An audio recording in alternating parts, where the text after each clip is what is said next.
Well, welcome to the show, man. I appreciate I'm it. glad you could make it. Thanks for Yeah, having me, man. yeah. Well, I love this because we've been talking a little bit, Yeah. kind of the backstory. And that's really where I wanted to start. Like, Okay. what were you doing before you even got into real estate? The golf business. So, sales rep for and fitting professional for Titleist and Cobra Golf, which we had just mentioned got purchased and acquired by Puma, which was a clothing brand, right? And they tried to change Cobra Golf into like this party company. So it was a weird dynamic, but it was fun to be part of that experience, right? Coming in from Titleist being all the guys that show up at the PGA show that we were just talking about show up in suit coats and full button ups. And then the Puma guys were like, hey, let's get a DJ and have some kegs of beer. Let's turn the music up and let's have some fun. Yeah, a rebrand. A little bit of a rebrand for the company and the golf business altogether, right? I Right. think it was Well, how long ago was this? 2004 is when I started with Titleist. I think Cobra Puma took over in like 2009, 2010. Wow. Okay. So yeah, it was, golf is obviously with Malbon and some of these other brands now are starting to get into the style and golf has changed tremendously in the last That was like 10 15 years. years ago. Yeah, right. So in the last 10 years, golf is way different, right? From being the stuffy sport, all the country club people to where now it's, everyday people going out there right after work and whatever. And it's awesome to see lots of places like here in town, we've got Rolling Hills just as a par 3 course. They've got it lighted now so you can play golf at night in the dark. Night like in golf. the summertime, it's perfect in Arizona, right? But that place is focused more on music and a food truck and there's not really a dress code. You got to be somewhat respectful, right? You're not going to go Yeah. out there and show up shirtless, but t-shirts and shorts, you can just show up, play golf, hang out with your friends, and it's different. It's better for being more inclusive, right? It's just getting more people to the sport. It's a different demographic. 100%, right? Yeah. Golf is expensive. It's not cheap, right? But having to buy polos and different golf shirts and just try to fit in Right. was not good for growing the game. Right? Yeah. So I think we're in a much different spot now with it, which is awesome. But yeah, that was my previous career, right? The whole golf. I went to school at ASU for golf.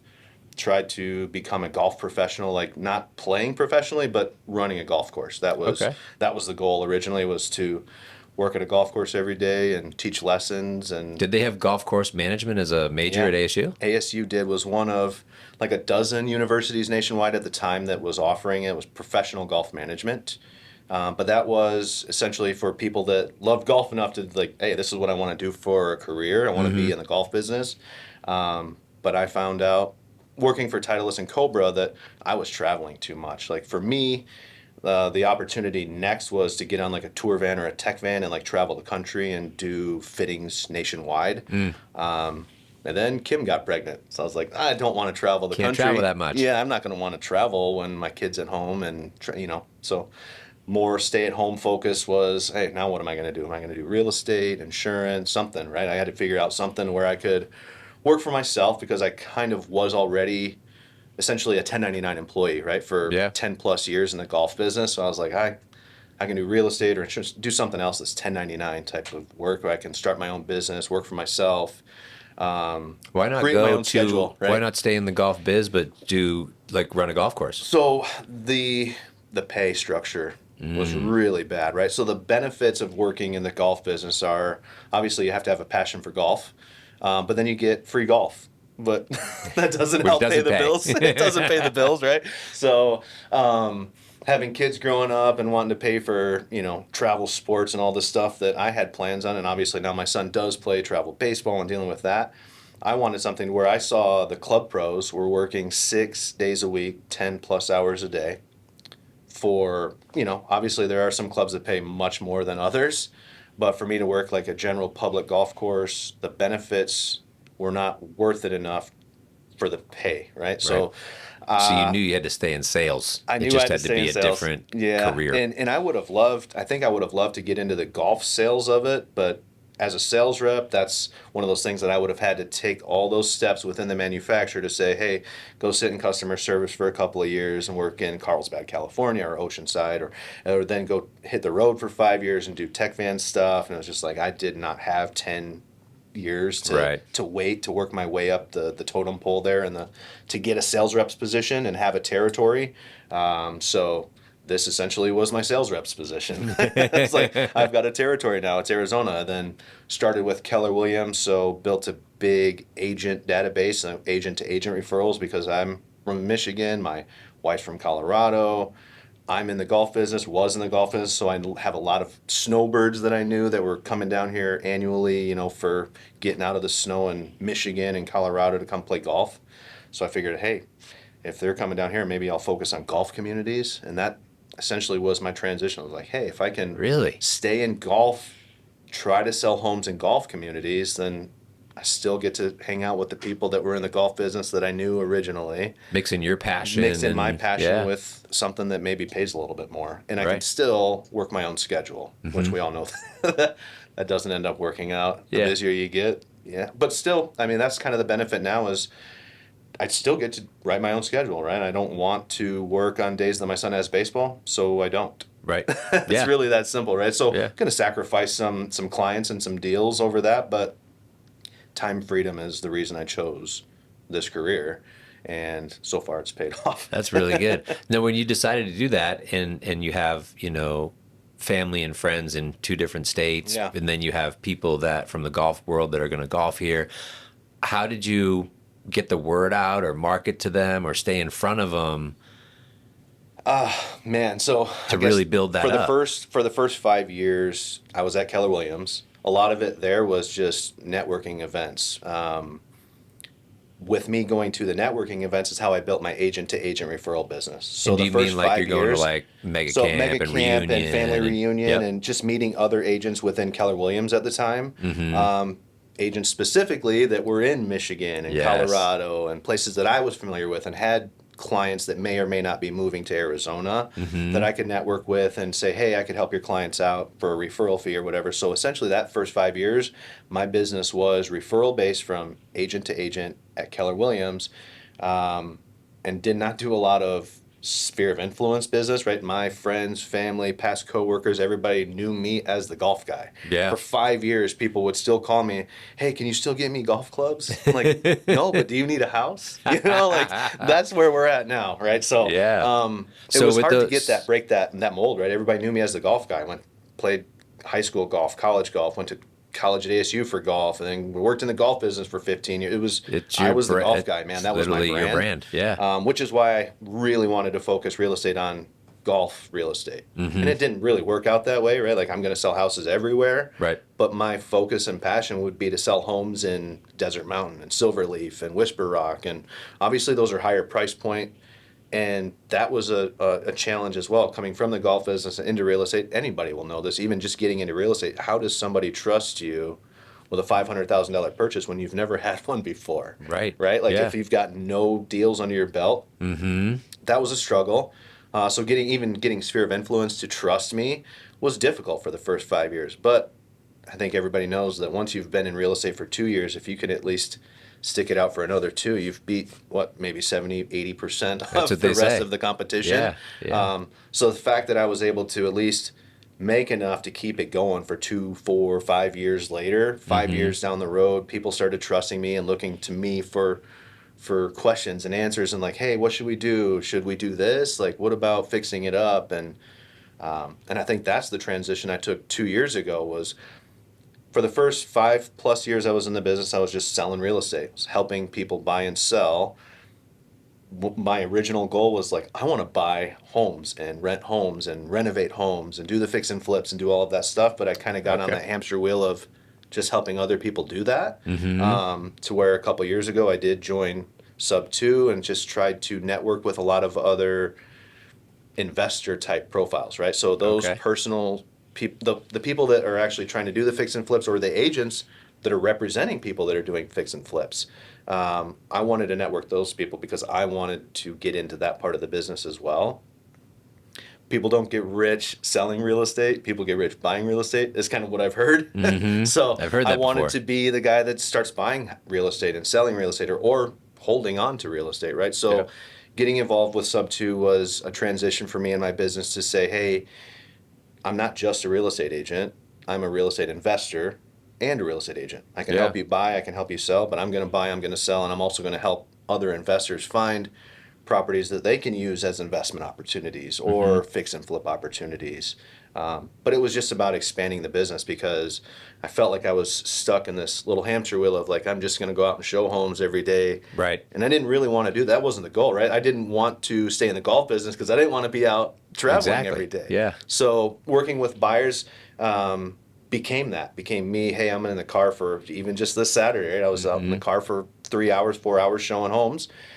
Is that always the goal? No, that's not the goal.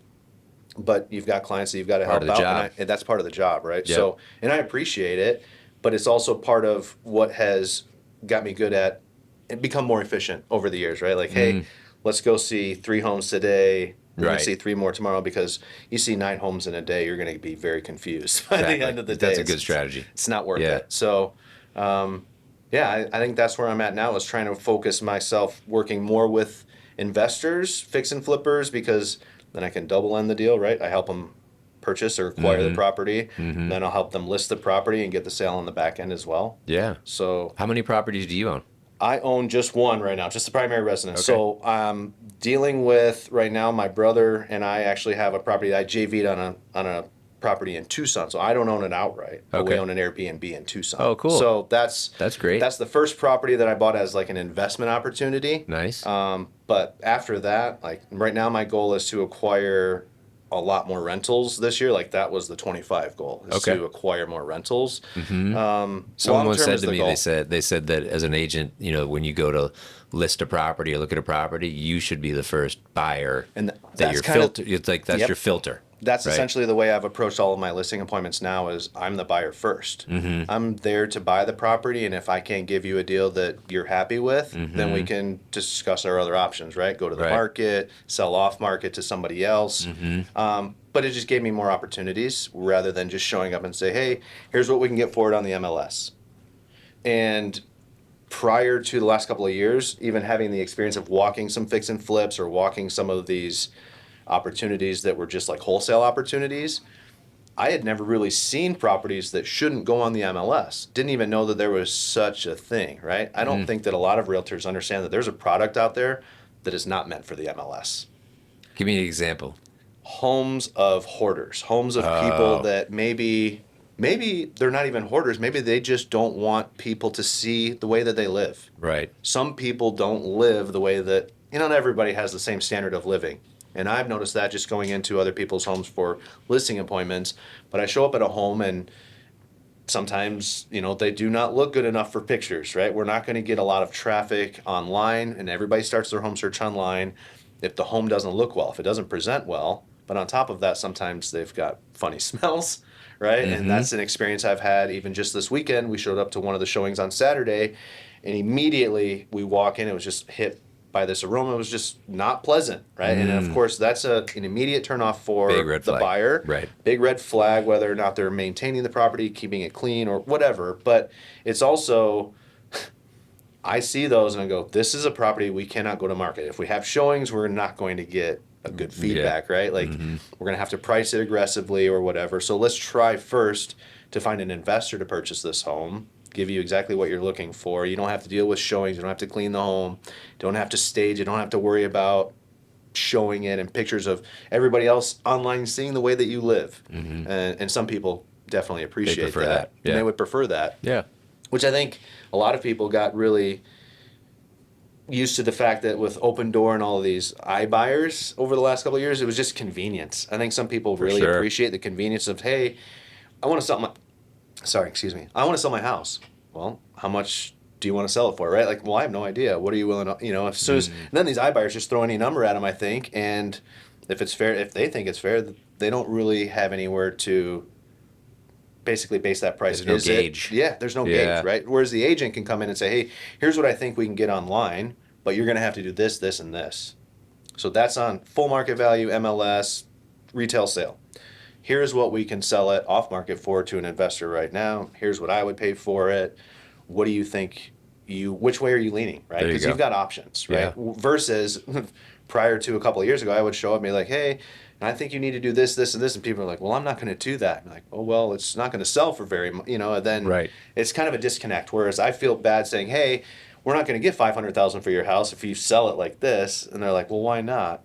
then it's tough to explain to people like, hey, look at this one. This is move-in It ready. opens up This the is not. dialogue though, because Yeah, they don't know. right. Yeah, it's an education process, right? Right. So not everybody wants to hear that either, though, right? True. So that's tough. True. It's a Well, the tough truth conversation is, yeah, sometimes. the truth is hard to hear Yeah, sometimes. but Yeah. but at least the options are there now to where before I didn't think that I had that ability to even have that conversation, but now I have the contacts that can do the renovations, that have done the renovations, have done the fix and flips. So now I don't even have to be the guy that's in charge of it, right? I can JV on a deal, or I can wholesale it to somebody, or if it doesn't make sense for me or them, then just pass it off to somebody else, right? Because everybody's got different buy boxes too, right? So Right. Yeah. So how what many works for investors do you have? right now, I've got a list of like my top 10, right? Okay. So I've got a list that I can email out, probably email blast like 50 or so. Okay. But those are all Nice. because they're text messages that I get. You know, I know agents complain about this all the time. Like I get so many text messages from investors or other agents looking for deals. I'm like, add them to the list, right? Like, Right. why is that so difficult? Obviously, I reach out agent to agent, which a lot of realtors don't like that, don't appreciate that. But I go directly to the agents that have listings that have been on the market for a while. I'm not just calling random agents. Mm-hmm. I found a way to go on the MLS, find homes that have been on the market for a little longer than expected or longer than the average days on market, and then just call them and see what the seller is expecting. Like what are their options, right? That's cool. And find out if I can help, whether it be a creative offer or a cash offer from another investor or myself, because sometimes the agent on that side didn't know that that was an option. And then you could turn around and send that to your list and market it 100%. to that list. Exactly. Okay. Exactly. That's the goal, right? Is try to help my clients as much as possible, all the investors that are reaching out to me for deals. If I Mm-hmm. can continue to feed them deals, then they're going to continue to buy them from me when I have those opportunities. Yeah. So, What percentage of your business is from the golf community? Because I know your Instagram is that as golf, well. yeah. How much? What percentage of your business is from that portion of the pie? That's so my business is 100% sphere based now.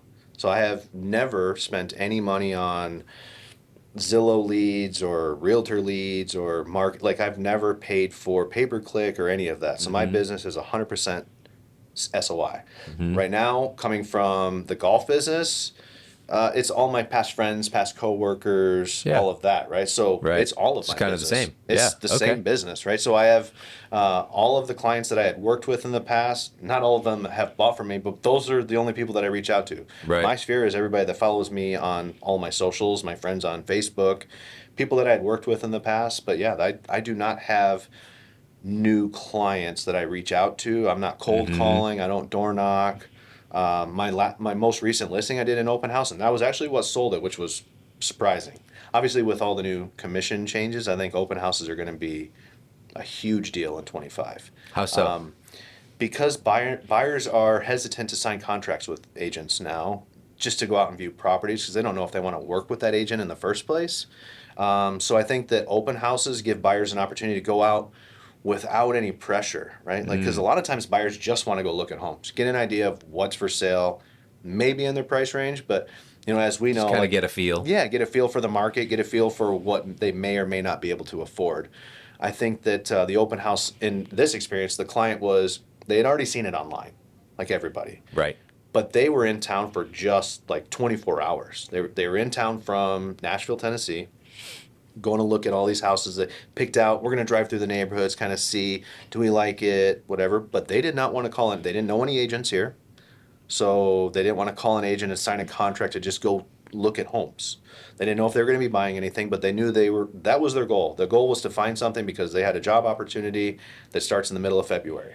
So they're going to be moving here no matter what, but they wanted to get an idea of some of the. Anyways, I'm hosting an open house at my new listing. And Mm. they walk in, they're like, oh, are you doing it? I'm like, yeah, I'm doing an open house. It doesn't start for another 30 minutes, but I'm set up and ready to go if you guys want to come in.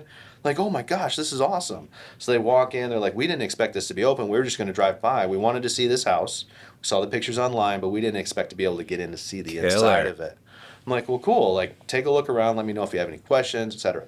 They ended up calling their lender, getting pre-qualified, calling me back and say, hey, we're not looking at any other houses. Wow. We're going to buy this house. We don't know if we can do. I was potentially going to dual represent this client and my client as well, right?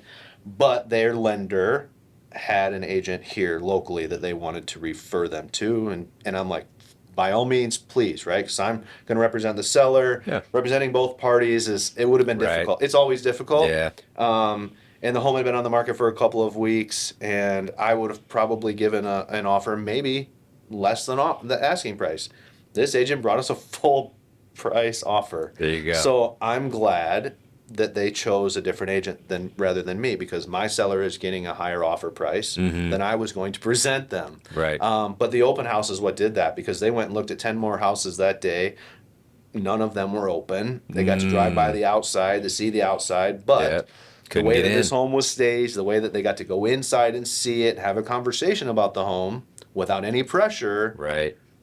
It was after That's the that, it thing. was like, hey, let's go talk to the lender. Let's get pre-qualified. Let's make sure that we can afford it. And then let's get our agent to talk to you to see where we need to be. Mm-hmm. Their agent called me and said, hey, we don't want to jeopardize this over commissions, because we know you had been talking to them and we're potentially going to sell it at a reduced commission for your seller because you were representing both parties. What can we do to make this work? I said, yeah, the seller's open to paying a commission. Obviously, I was going to discount it. Just send over a seller compensation addendum with your offer, and we'll see if we can make it work. They There sent you over go. a discounted commission, as I was going to accept. My seller, it was like a win-win for my seller, right? It was Nice. a home run for them. Dude, isn't there some crazy stat that's like less than 2% of people actually buy an open house? 100%. And that I've heard that forever, right? Like Yeah. over 10 years, that's all I've ever heard. Like, have But you ever I've seen sold an open house before? Never have. Never have. But I've never sold an open house before, but my very first client, when I got licensed, I held a house open for Oscar Johnson at Keller Williams. And his listing in Morrison Ranch, I held it open, met a client. She was there with her son. I ended up taking her and her husband JD's a Tempe police officer. I'll never forget that. It was the very first open house I ever did. As soon as newly licensed, she's like, hey, we don't like this one, but we've got a couple other that we want to see in the neighborhood. Set up a showing. They found one that they liked. I wrote the offer. I represented them, and that was my first client. It came from an open house. That's They didn't awesome. buy the house that Oscar was trying Right, to sell. right, that's the But thing. it was the way that I But got a you client, got which it. I think that I've seen some agents posting videos about that lately. Like, open houses are not designed to sell the home. They're designed for the agent to try to get more clients that were showing up Right. unrepresented. I Yeah. don't think sellers appreciate that. As the video that I saw, there was a lot of comments like, oh, you're trying to sell the house. That's, Oh, yeah. Whatever, But right? statistics are statistics. Statistics right? are People are still going to yep. come in and like that. That client saw 10 houses. They can only pick one. Yep. And Right. if it was 10, and I know they couldn't get into all of them, but if they Right. went to 5 open houses, they can only pick one. That's right. So 4 of the 5 aren't getting the offer. Exactly. So it was nice for them because they got to actually see the home, experience it, have some explanation.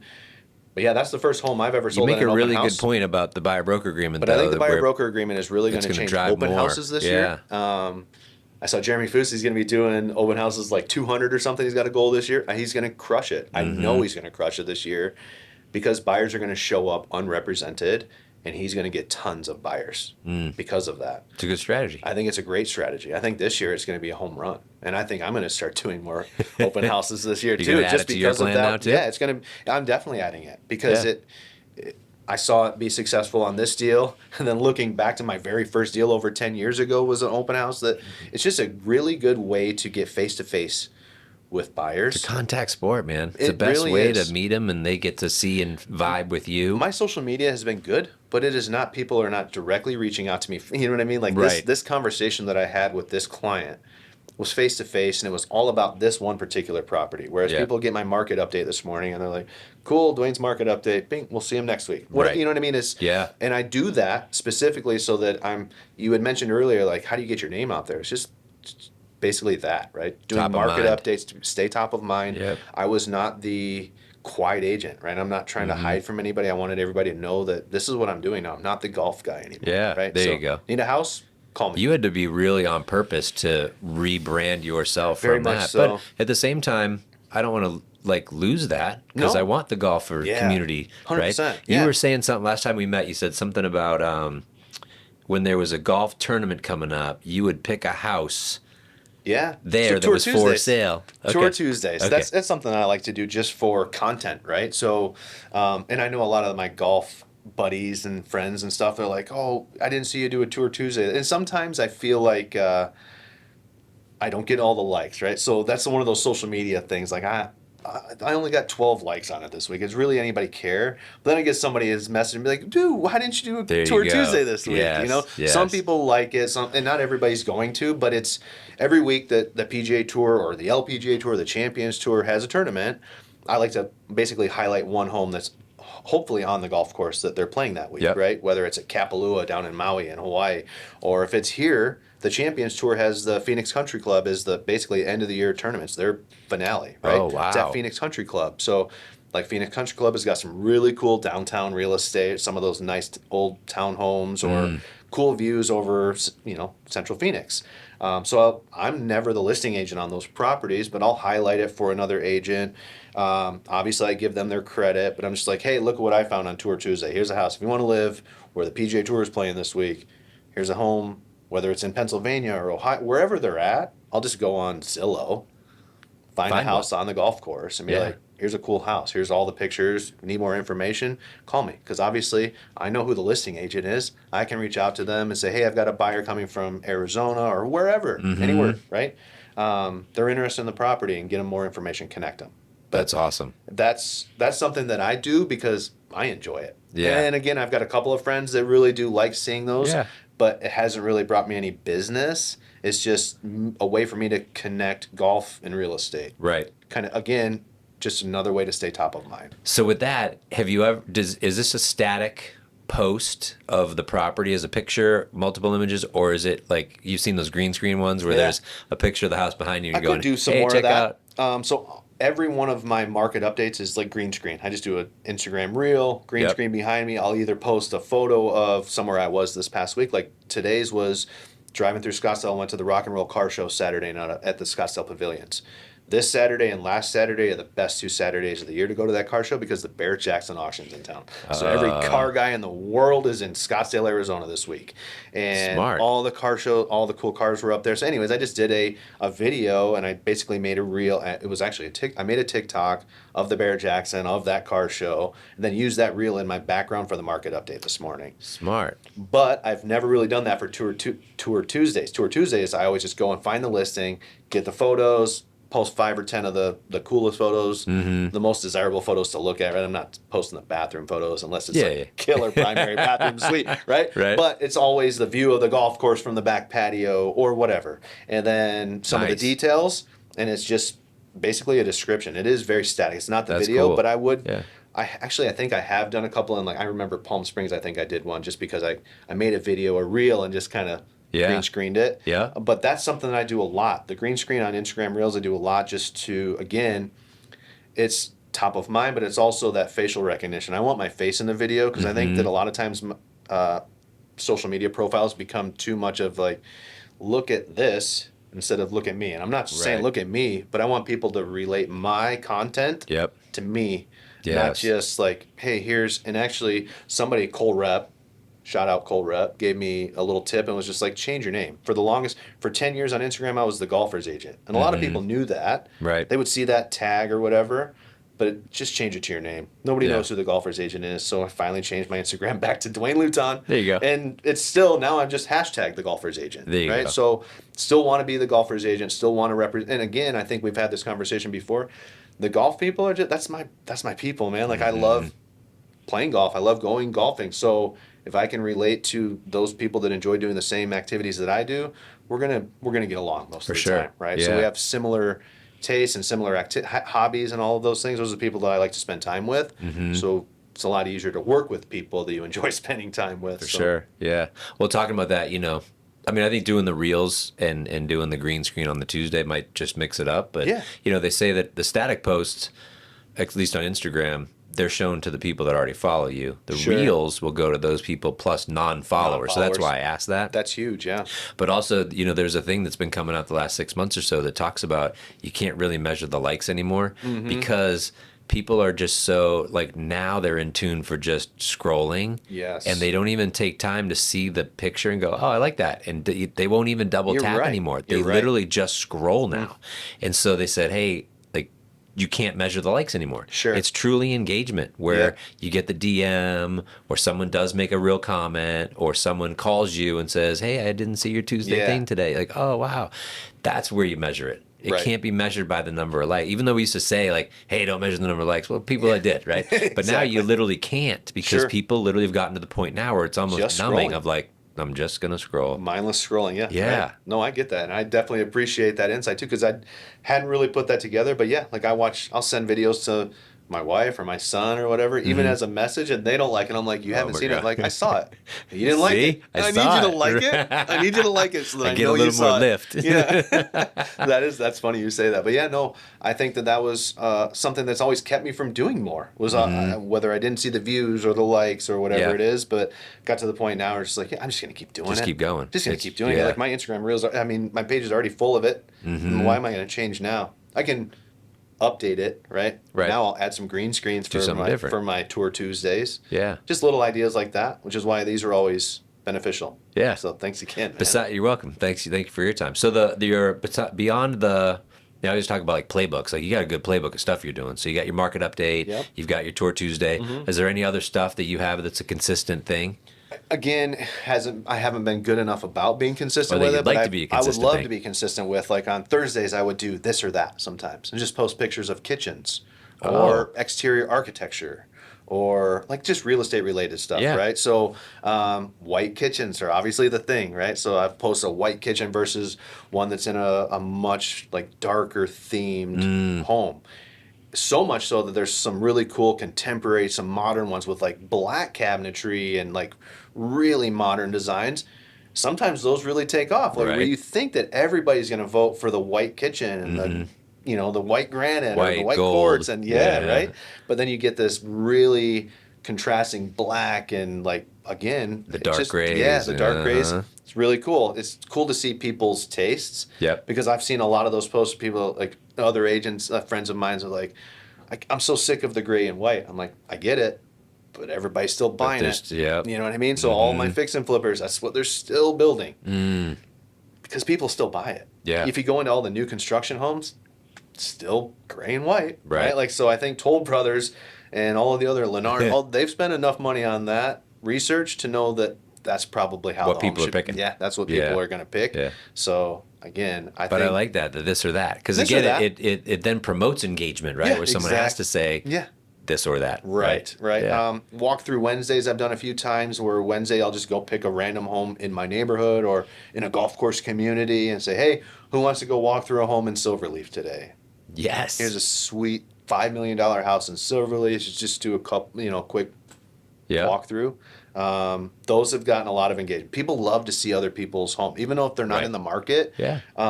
Whereas I think that's been really beneficial. Like every time I do a walkthrough, people are like, hey, like, do more of these. I'm like, oh God, I just can't go out and tour homes all day long. You know what I mean? Like, got to have a reason to be out touring these homes. Sometimes when I'm out with buyers, it's hard. I'm not taking videos of the home. You're trying to cater to them. Yes, right. Or pull up some have to specifically make days and times to just go tour homes on my own to take videos.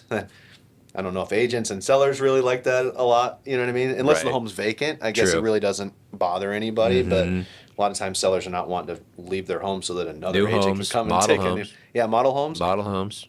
Funny about that, I've actually had new home people like, hey, no videos, no photos. I'm like, really? What? Really? No. Yeah, right in Ocotillo, actually. There's a new community right down the street from me that I walked in and was like, hey, I'm going to go tour a couple of these models. Like, oh, just so you know, there's no photos or video. I'm like, that's all I was going to do, was going to take some photos and send them to my client. No, you can send them to our website. All right. Interesting. I know. Again, some agents have complained about, I've never actually had anybody reach out to me and said, hey, take down my listing, for sharing it on Tour Tuesday or stuff. But I've heard of other agents saying, like, you need to ask permission, and I get that.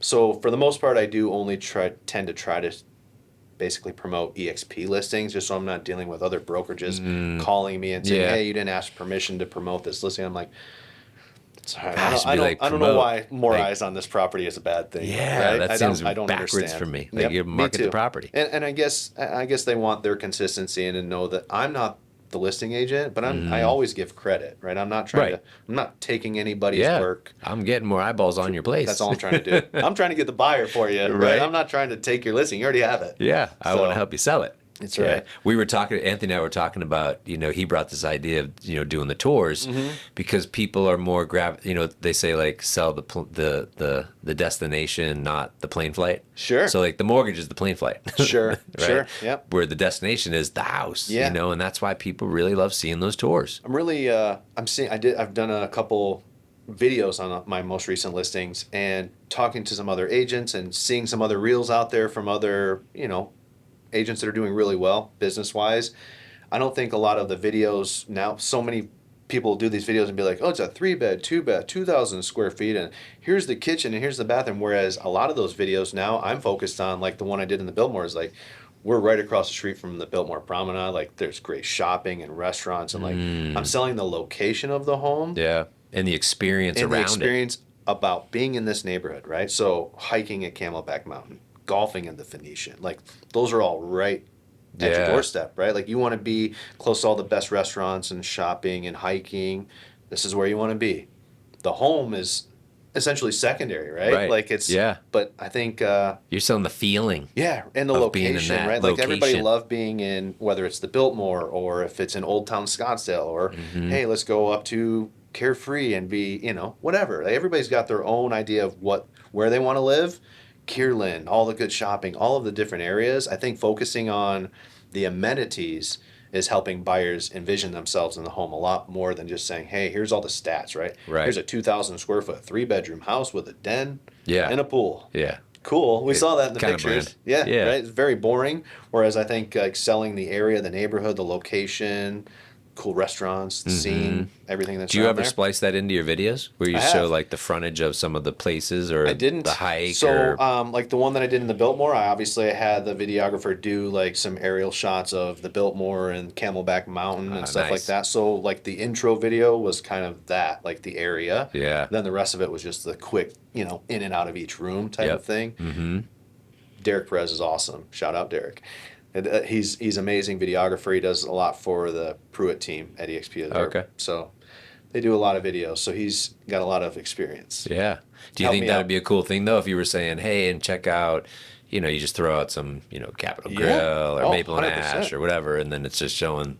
That's also, I know, I think I've seen you talk about that, or we've had the conversations about that, just interviewing those people too, local businesses. Oh, I yeah. think that's huge. Well, if that was your area you were going to farm and work, Right. I had an agent, he would interview a business and then he would take that interview, and it was super short, like, hey, what got you into this business? Why'd you start?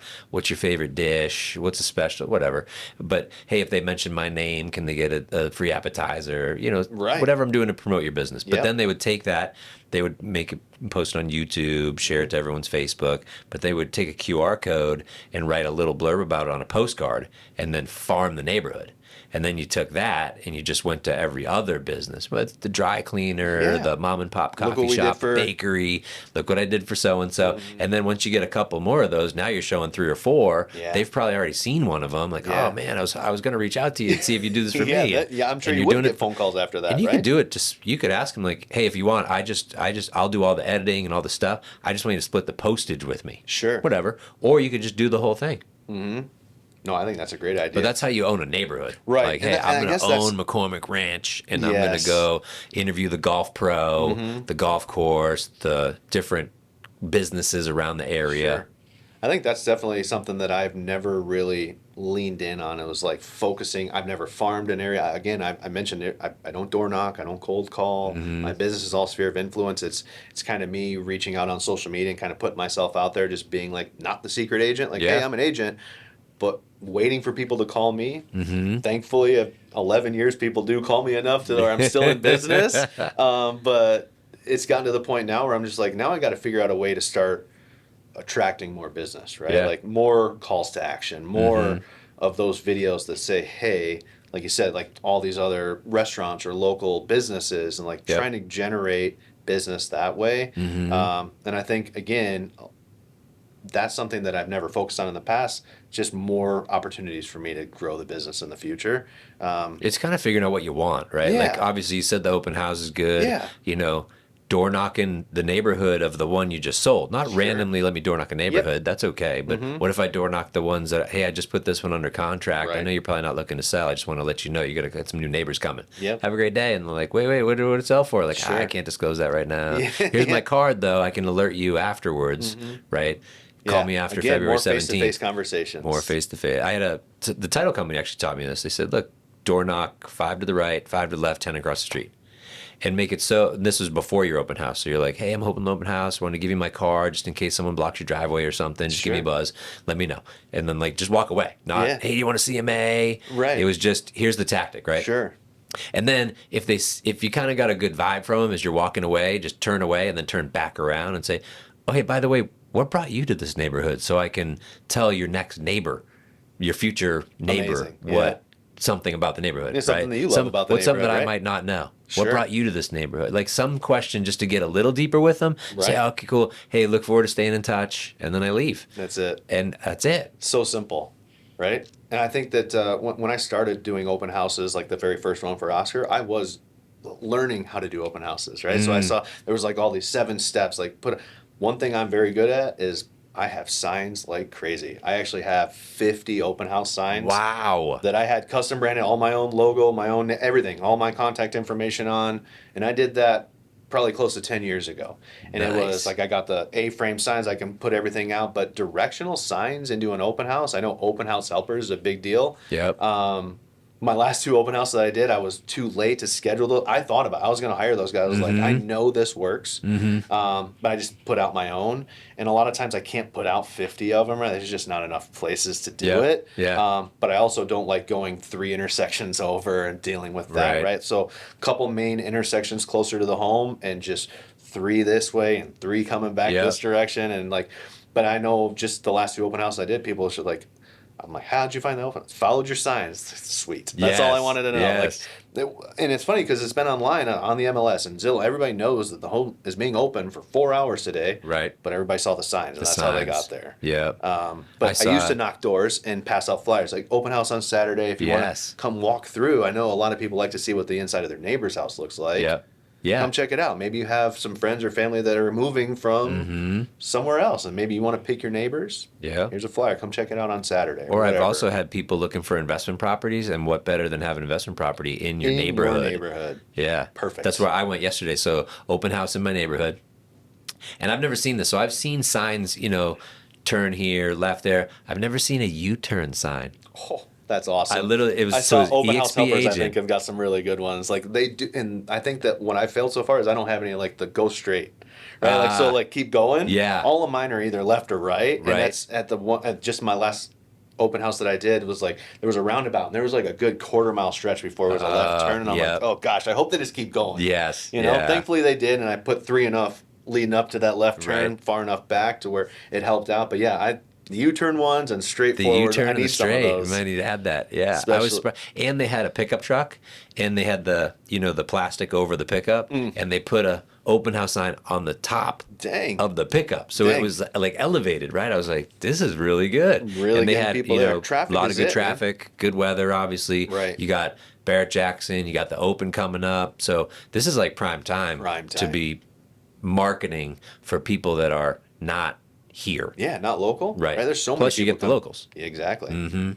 And with the signs. I agree. Again, contact sport, getting in front of people. Yeah. Those signs were huge, right? It's just more visibility, more traffic at the open house is what helps sell it, right? Also, like the couple that ended up is buying it, right? They're under contract on that home. There was just a ton of activity in the home at the time, right?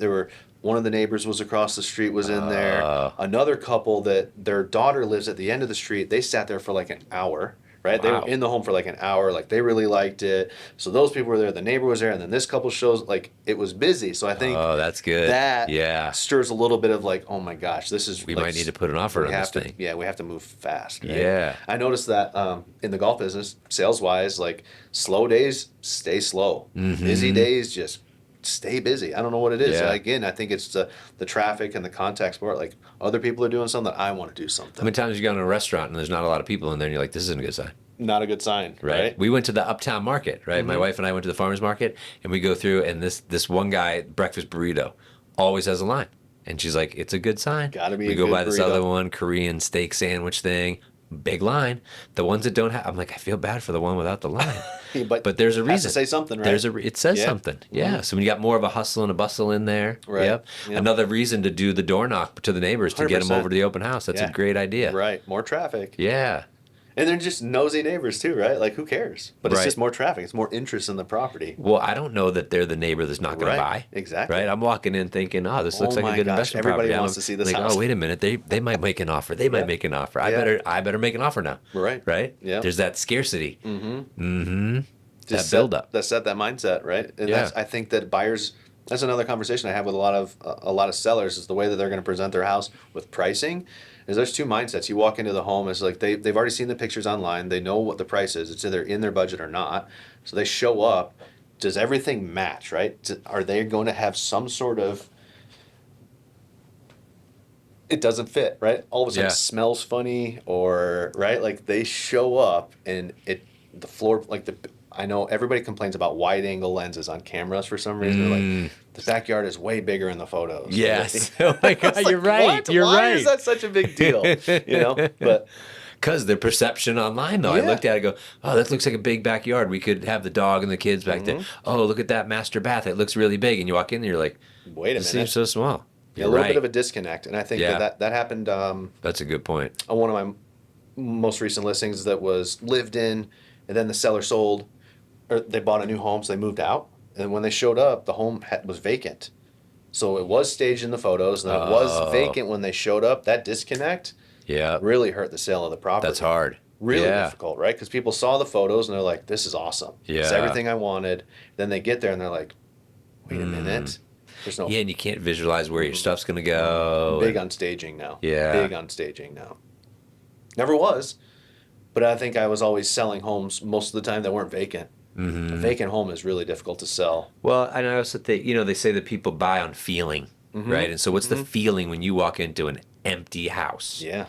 Now, some people might say, like, if I gave that to a designer, they go, Yeah. oh, it's like a canvas, and it's Sure. like my playground, and I love it. Right. And then, but you talk to someone else, they're like, I just don't have a feel. Have no right? idea But where when to you put put my like, couch. there's the couch with, there's where you're going to put the TV. Because I literally had that the other day. I'm like, well, where are we putting the TV? And we're like, oh, I don't know. Well, we got to redesign it. We were trying to build a casita, an Sure. architect Okay. casita. I'm like, well, where's the TV? Because where's the door? Where's the, right? Yep. Well, if someone said, hey, here's a sample.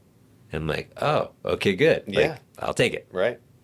It's No, easier. I think it's that disconnect, So they So show now you're up. big on staging. Yeah, big on staging because I Yeah. want them to see themselves living in the home, envision themselves living in the Yes. home, and I think a stager does a much better job at that than sometimes even the seller, right? So Yeah. the seller will get some suggestions, like the stager will go in and give suggestions even on their own furniture or. Right.